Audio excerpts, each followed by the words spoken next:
My name is Kirsten Wilmot. I'm from Churchill, and it gives me great pleasure to introduce our guest speaker tonight, Professor Crain Soudien, who has very kindly joined us for our Churchill Doc Week this week, where we've been focusing on issues of social justice in higher education.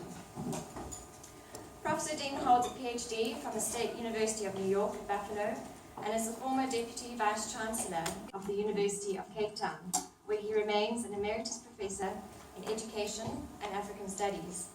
He currently holds the position of CEO of the Human Sciences Research Council. A sociologist of education at heart, Prof. Soudien has written extensively in the areas of social difference, culture, education policy, comparative education, educational change, public history, and popular culture.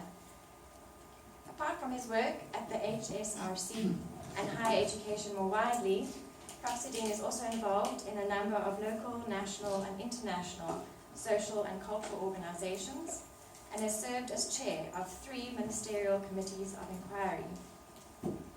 Through his work, Prof. Soudien continually pushes us to ask the hard questions and to open up spaces for conversations about sensitive issues so that we can address complex challenges in higher education head-on, as I'm sure he would do tonight. Prof. Soudien, on behalf of Churchill and the broader Rhodes community, welcome to our university, and thank you very much for being willing to share your knowledge and insights with us tonight. Thanks very much, Chris.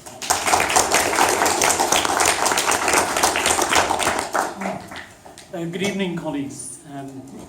It's really great to be here. I really would like to thank our colleagues at Churchill for asking me to come and do this. What I'm going to do tonight is really talk about what happened after the Ministerial Committee delivered its report in 2008.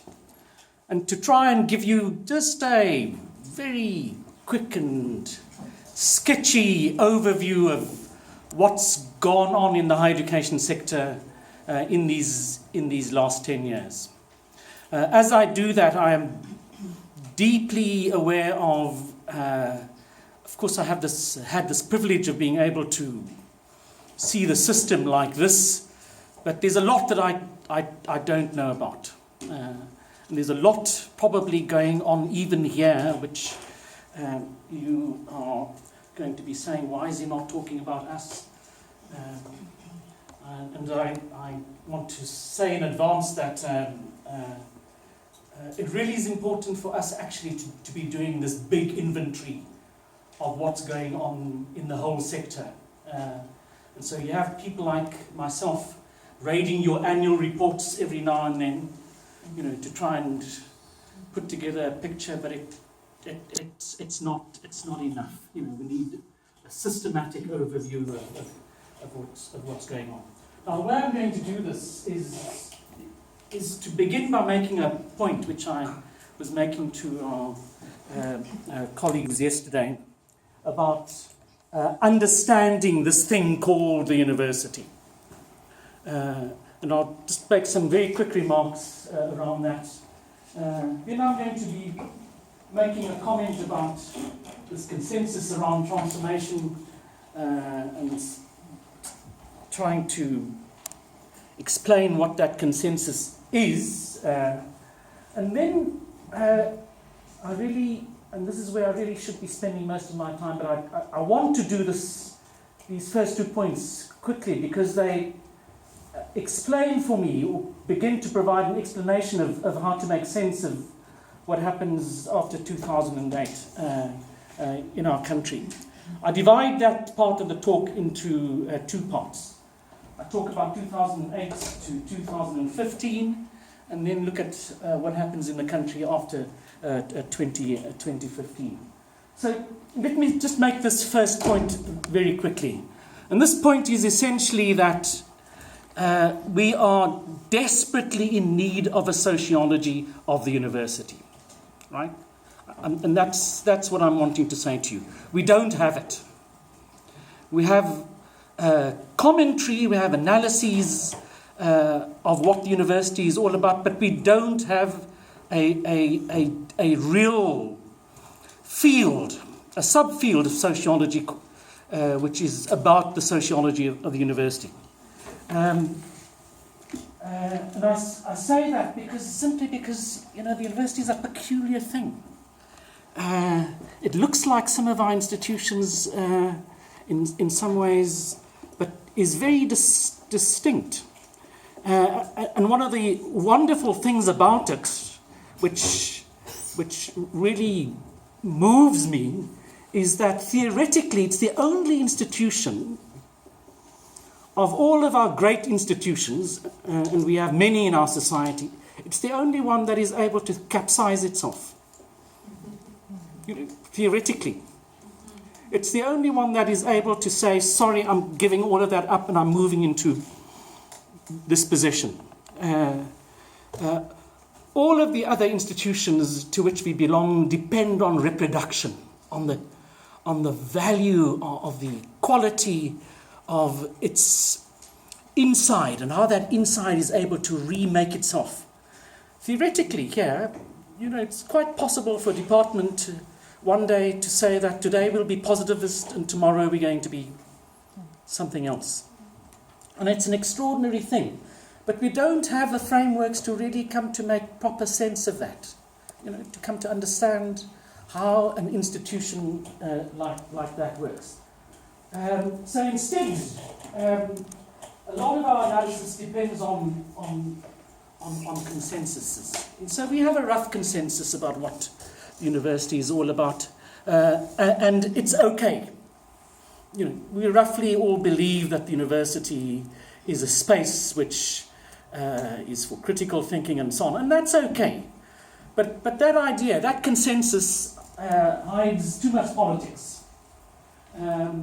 Because behind that consensus, when we talk about critical thinking, we're able to use all kinds of ways of disguising and getting away from what the politics of the institution are all about.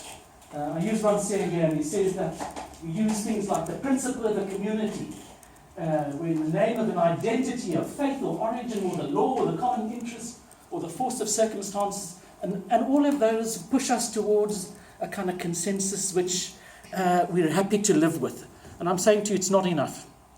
It's not good enough for us to be coming to understand how universities work. So instead, I've been drawing on this work of this man, Martin Trau.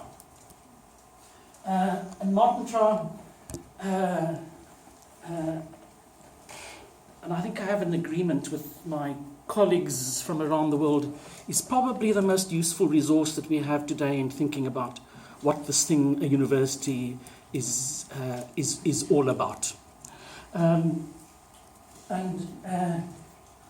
He has a model for coming to understand, how to make sense of what the university is around these issues, attitudes to access, the functions of higher education, the curriculum, institutional characteristics, what the locus of power and decision-making in the universities might be, academic standards, access and selection and internal governance. I just want to pause around three of those features of the university which Trau draws our attention to, and I find them particularly useful. And he's taken these three issues, attitudes to access, the functions of higher education, and the locus of power, to try and help us understand what and how these different kinds of phases of development through which university systems go, can be understood. And particularly useful for us here, and I'm not going to talk about this because I just don't have the time, Trau, in drawing our attention to this question of access, helps us understand how institutions, which he describes as elite, mass and universal, are structured in relation to these kinds of questions. This is particularly relevant for us. Universities that think of themselves as elite manage access essentially around these questions of birth or talent or both. Universities which become mass universities and mass university systems, which is where we are now, depend on qualifications. For us, it's essentially would essentially be a version of that grade 12 certificate. The functions of these institutions, and here he's thinking of institutions, of course, like Harvard, Cambridge, Oxford, and so on. Elite institutions see their function as shaping mind and character. Mind and character, the ruling class, the preparation for elite roles. Mass systems, such as largely where we are now, concentrate on transmission of skills, preparation for broader range of technical and elite roles. When it comes to how they work, he says that elite universities depend on small elite groups, shared values and shared shared assumptions, and it's often these elites in these elite systems that are constituted, and you can think when you do these analyses of particular kinds of universities, take Harvard in particular, or Cambridge and Oxford, and you can see how those elites in those institutions are able to reproduce themselves. Mass universities organize around ordinary political processes of interest groups and party programs. So I put all of that up to you to just begin to say to you that I have this at the back of my mind as I'm thinking about telling you the story now of where we have gone over these last 10 years. And saying to you that it's really important that we are wanting to develop these frameworks, these conceptual holding frames to be able to make sense of where we are in these systems. In the absence of that, we draw on all kinds of eclectic ideas which come from all kinds of places. We draw out on our disciplines in ways which are useful, but don't give us the whole picture. So all I'm saying to you is we need a framework which brings us to be able to tell the story of what our institutions are all about in much stronger terms. So instead of a framework such as I've just shown you, our consensus now, and essentially the way in which our consensus works, is to fix our attention on regulatory compliance, epistemological change in the curriculum and institutional culture as the markers, as the characteristics, as the features which we ought to be concentrating on. They're not wrong, but they're partial. They give you only part of the complexity of what it is that we should be paying attention to. And so at play, I want to say to all of us, are other politics that don't easily get featured in thinking about compliance, thinking about epistemological change, thinking about institutional culture. There are all sorts of other things going on, all sorts of other things. And it's all of these other things which we are needing to draw on to help us understand why what has happened in the last 10 years. Right? So we're needing a much better explanatory framework to come to be dealing with what we are. So let me start off then by quickly telling you how I have been making sense of where we have gotten to and where we are now over these last 10 years. I've used the 2008 ministerial report, which I was the chairperson of. I've also been very fortunate to be in the HISA, now USAF strategy group on transformation. USAF is made up of a whole lot of strategy groups, and there are about 6 or 7 of them, I think. And one of them is around transformation. And I was very fortunate to be in on the very beginnings of of that particular strategy group. And that strategy group collected institutions' transformation plans in 2014. I was able to study those transformation plans and write a report for HISA at that particular point. I've also been able to look at the South African Human Rights Report, which has come out in 2015, and also just to say to you, there have been a whole number of institutional reports which some of which I've participated on. Since 2014, I've been able to go and look at transformation and help with writing reports at a whole number of universities. And so I've also had access to those, and there have been other reports which institutions have developed recently also. And in making just this big comment about all of these exercises that some of which I've been part of, others not, a very striking thing for me has been the difficulty with which institutions come to talk about what their priorities are. So it's really interesting that in looking at how institutions come to explain themselves and come to develop these strategic plans, what they think is important and what not. So let me just jump in straight into the story of the last 10 years. The story begins with these four young men here.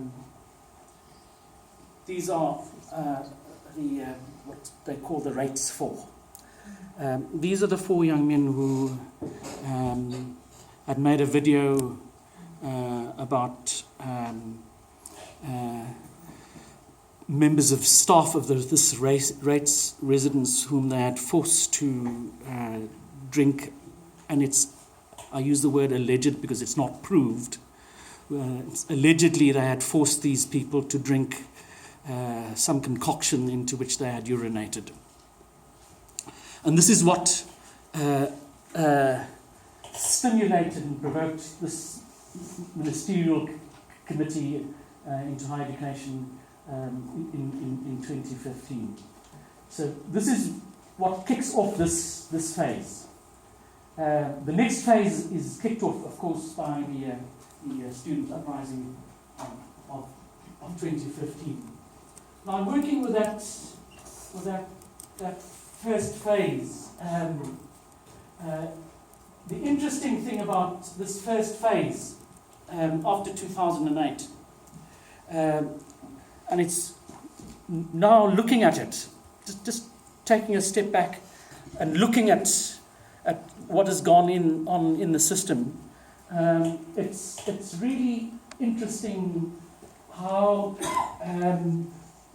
the system and individual institutions had focused their strategic work and their strategic thinking around elements of the 2008 report. So there's a distinct phase of our higher educational history in which the system is reacting and responding to that report of 2008. And it does so through institutions developing transformation charters, institutions taking on teaching and learning initiatives, institutional culture initiatives, and I'll be mentioning some of these in a moment. It's evident in the way in which HISA itself establishes these strategy groups, and you then have the Department of Higher Education organizing these national summits and bringing the system together in 2011 and then 2015. It also precipitates these two big reports on the humanities, one by the Department of Higher Education itself and one by ASIF. And it also produces a thing called the Transformation Oversight Committee, which I now am a part of. And so that the overall features of 2008 clearly in their cumulative value can be understood to be a response to all of that. Could be a response to the report. When 2015 happens, it changes the direction of the higher education system fundamentally. The system, and I'll talk about this in a little while, almost puts aside all of those other things and begins to concentrate its attention on the issues that get thrown up by 2015. So this is the point that I made here about the development of the 2008 post-2008 landscape. And it's brought together almost emblematically, and it arose in a debate that Ahmed Bauer and I had with a few people immediately after this report came out. Ahmed Bauer is now the CEO of USAF, the structure that comes after HISA. And he was the Vice Chancellor at the University of UDT. DUT. It wanted to call itself the Durban Institute of Technology. And actually used that name for itself for a little while until the minister said, give up that conceit. Don't call yourself that, please. You're the Durban University of Technology. And the key question in that discussion, which Ahmed Bauer raised, which was a really powerful question, which angled all of our minds for a little while, is to say that coming out of this report, the big issue that we are having to confront in the country is, what is the South African university for? Right? What is the South African university for? And he asked that question to try and pull out what would make a South African university different to an Oxford, a Cambridge, or a Harvard. What would make a South African university different from, that great European tradition? Would there be something distinct about what the South African university would need to be all about? The question hasn't been answered. But it remains an absolutely vital question. He continues to ask that question. But there were real attempts to try and respond to him. And the attempts came out. So ask me why your initiatives aren't there. The attempt emerges in this incredible array of initiatives and programs that came out of the country in this 10 years. I think I have 3, 6, 9, 11 here. There are many, many more. But we go through a kind of renaissance almost during this particular period. The institutions themselves and the initiatives are global in their significance and what it is that they are trying to do. Every single one of them. There's a big focus on the question of race in a whole lot of these initiatives, and trying to make sense of what race in the country is all about.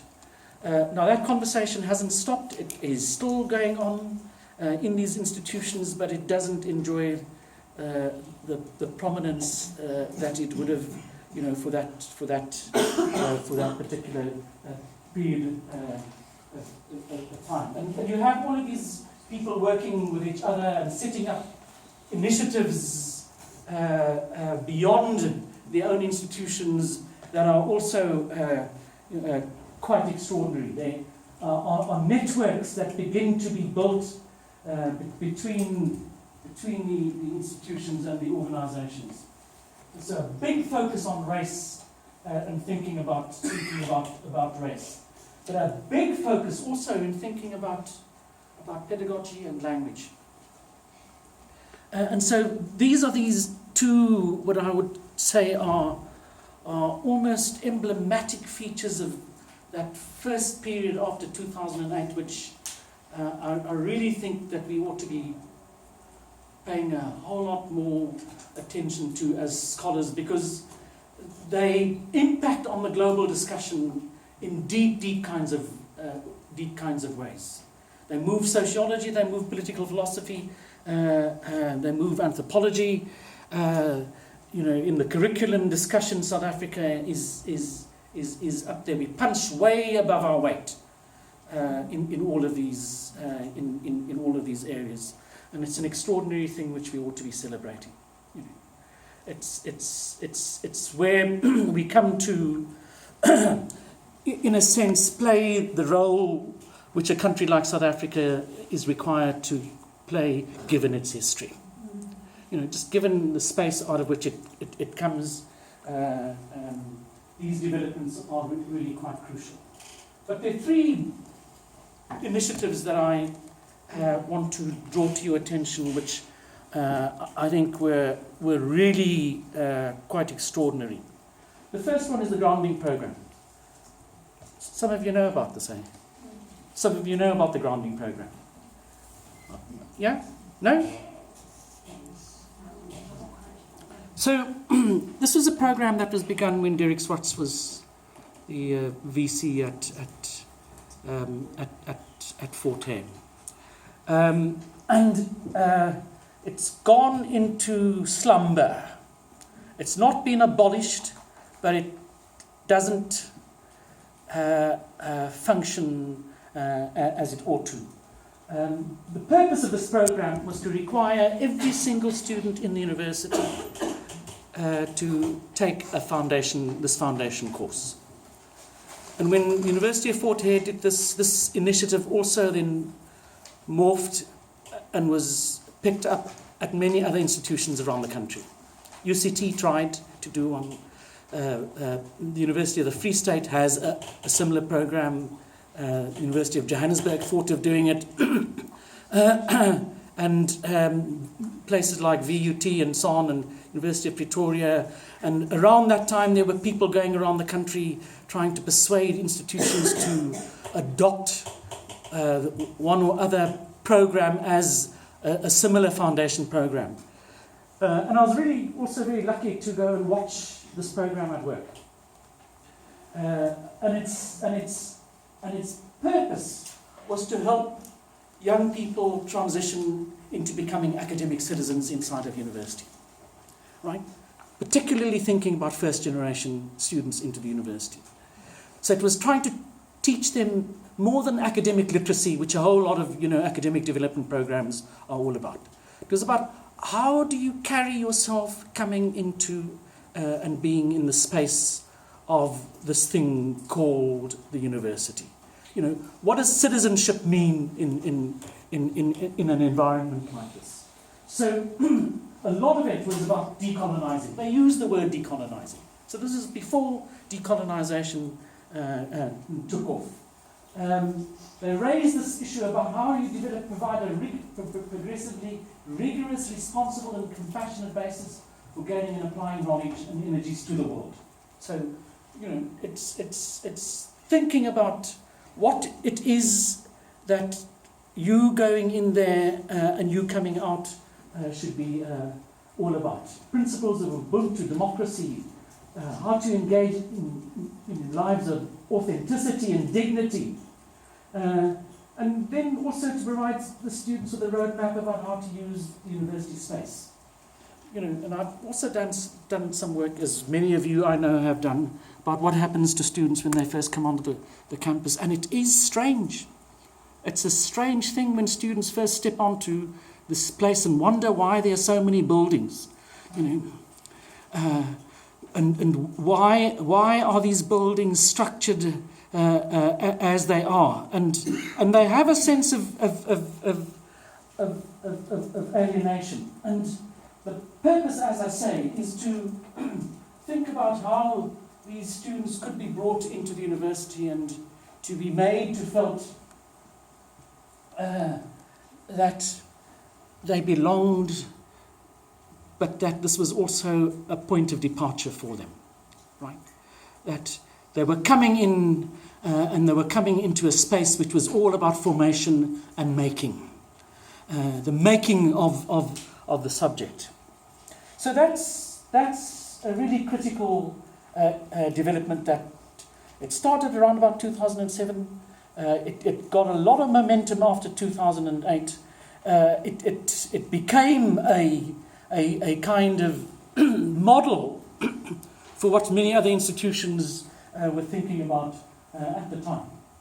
The second example is the example of this woman, Catherine Adora Hoppus, who had a SARTI chair at UNISA called Development Education. And what she did with this particular program was to assemble a group of masters and PhD students from a whole range of disciplines and to say to them that the purpose of the university should be to help us understand the problems which the world is confronting and how the world could be dealing with those problems. And so she deliberately collected master's and doctoral students from a range of disciplines in quite an extraordinary kind of way. And so I was also fortunate to be there alongside of her as she was doing all of this. And so she had us supervising these students, and I had colleagues who had come from many different parts of the world, who were amongst the world's leading development physicists and engineers and lawyers and doctors, and the purpose of all of this was to ask this question about how the university could be thinking and addressing this question of human development.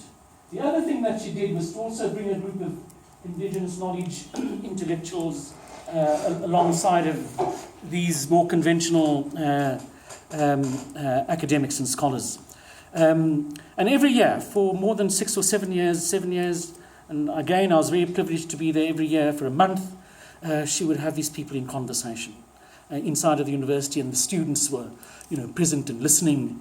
And it was a really important initiative. The third initiative, and here's Michael and Esther sitting at the back there, who were responsible for this particular initiative. This third initiative was an initiative at the University of Limpopo. And the idea here was to try and introduce a BA for students through the medium of Sepedi and English. Through the medium of Sepedi. Not as Sepedi for conversational purposes, but to think of the possibility of Sepedi being a language which could be developed and made available for cognitive enhancement, for cognitive development. And they started this particular initiative, I think it was, 2004, 5? 3. And this initiative is a really critical intervention in the South African landscape which changes the game.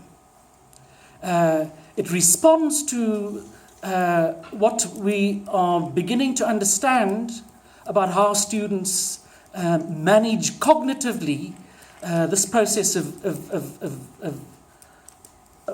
difficult ideas and higher order thinking. And it's a really critical intervention here, which is additive, as Michael and Esther say, but it seeks to move beyond using home language as a bridge to English, but critically as a carrier of specialist knowledge for high-level university studies.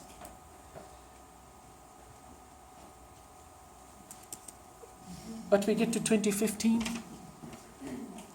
and where are those initiatives? By 2015, only a version of that BA cult survives inside of the country. Catherine Adora Hopper's initiatives is discontinued at the university, at UNISA, with all of their resources. They have more money than anybody else, but they couldn't see a way to keeping this particular chair going. So think about this framework that I spoke to you about, how power works in the university.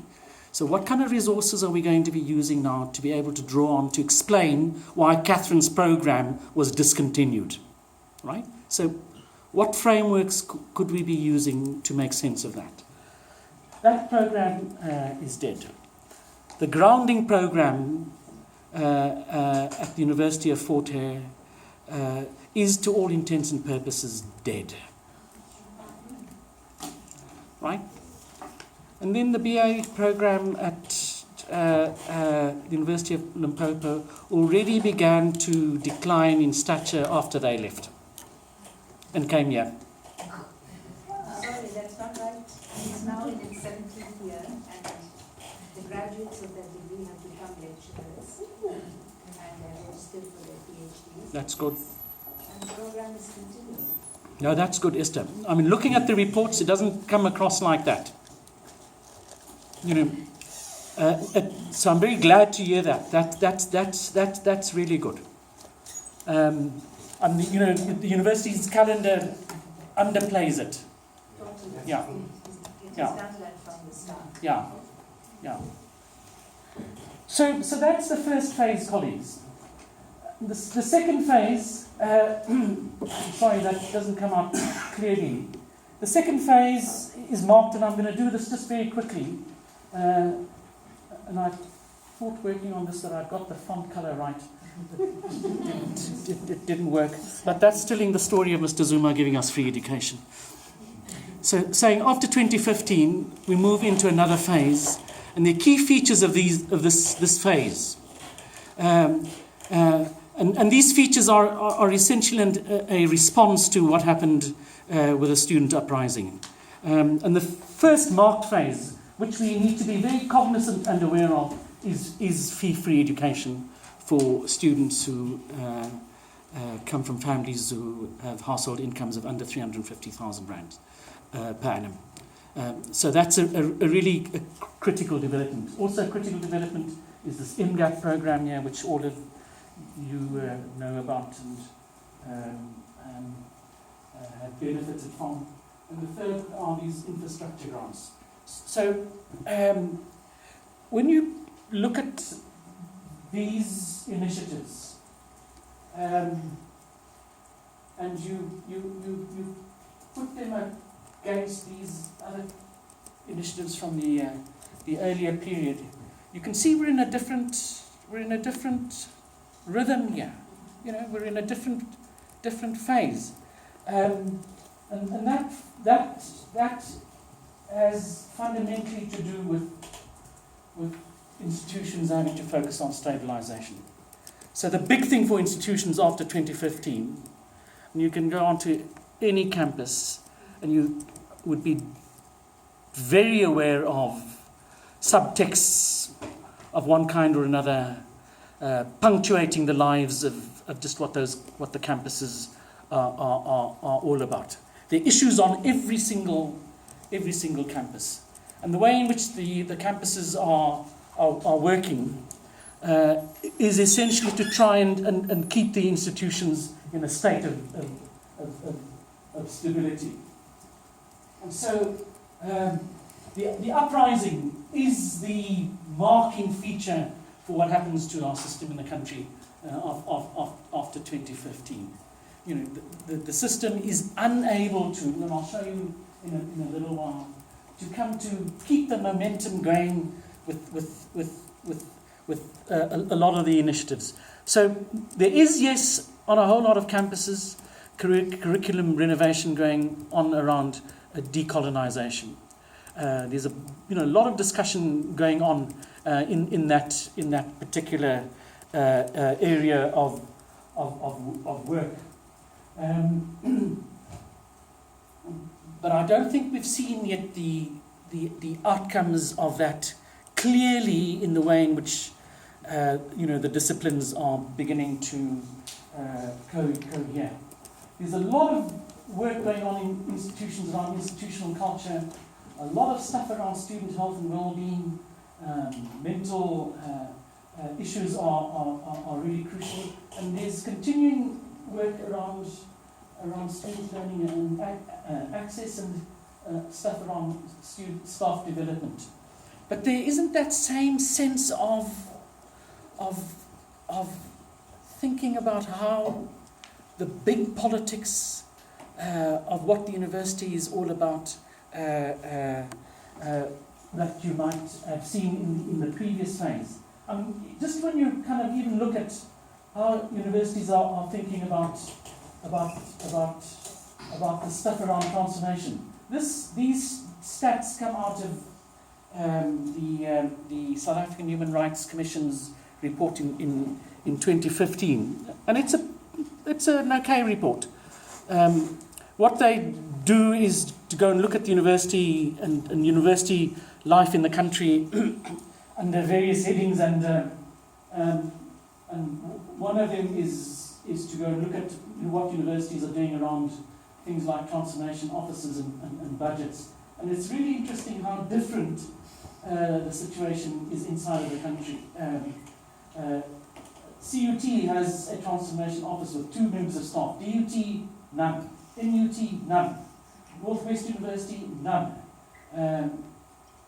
UKZN, none. You guys are lucky. I don't know why. I don't think a report was submitted.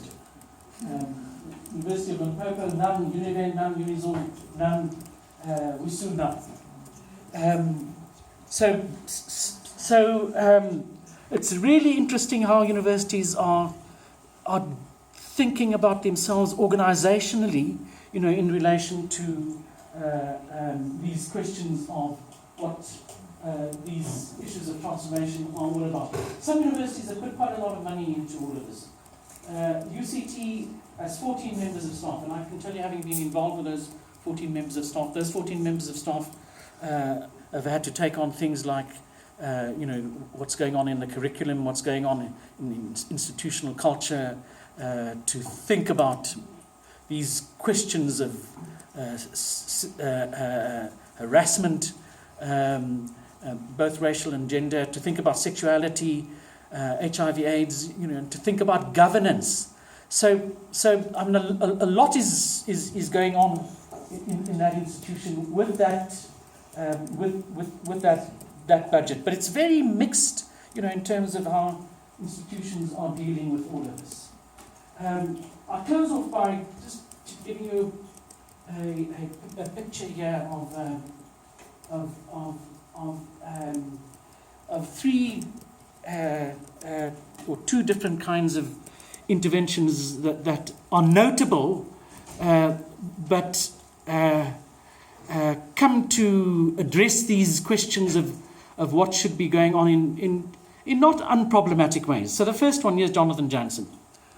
So this is Jonathan Jansen talking to a group of us, coming to ask him about what's going on your campus. And I have a long transcript in which, been able to take away from him a lot of very interesting stuff here. But the big thing coming out of what Jansen does here, and I say this with respect, is that the whole transformation project in that institution comes to pivot around him. Right? It's the charismatic leader, and he's leading the institution. Now, it's not a bad thing, but it's not enough. You've got to think really hard about how to bring the whole of the university with you, and he does try that, but in practice, it revolves around how he's able to. From the top. He's talking about having a discussion, an argument with an old professor. An old professor got up and said, "You don't understand what's going on here." So he says, "I let him have it. What do I do with this guy? I have to wait him out," he says. "I know, I have to wait him out." So what I'm going to do, as he says, is as they leave, I'll replace them with the top professor anywhere in the world. So here he's leading. And you don't want people not to do that. You want people to be leading from the front, but it's a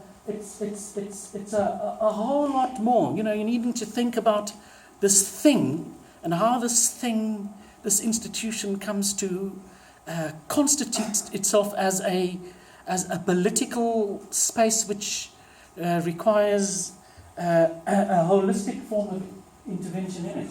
This is an intervention in Shlanga. It's from the bottom. And I say to you that it was really interesting while it lasted.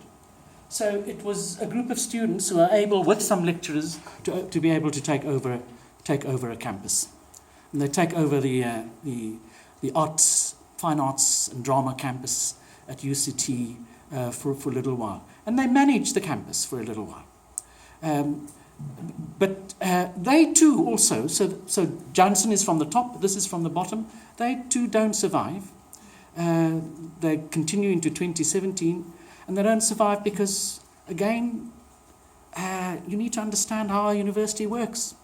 You know, you're not going to be able to come up and set up these parallel structures without resources, without the kinds of networks, which this university is all about. And so this thing disappears. It doesn't disappear, however, without some effects. And the effects are real. So people coming out of that particular experience talk about how the experience changed them. I think most people will never be afraid to speak against any institution and pinpoint the forms of violence that affect them in their creative practice. So it's gone, but it's not been without effects. So I close off by saying to you that we're in a really strange space in the country, in our institutions,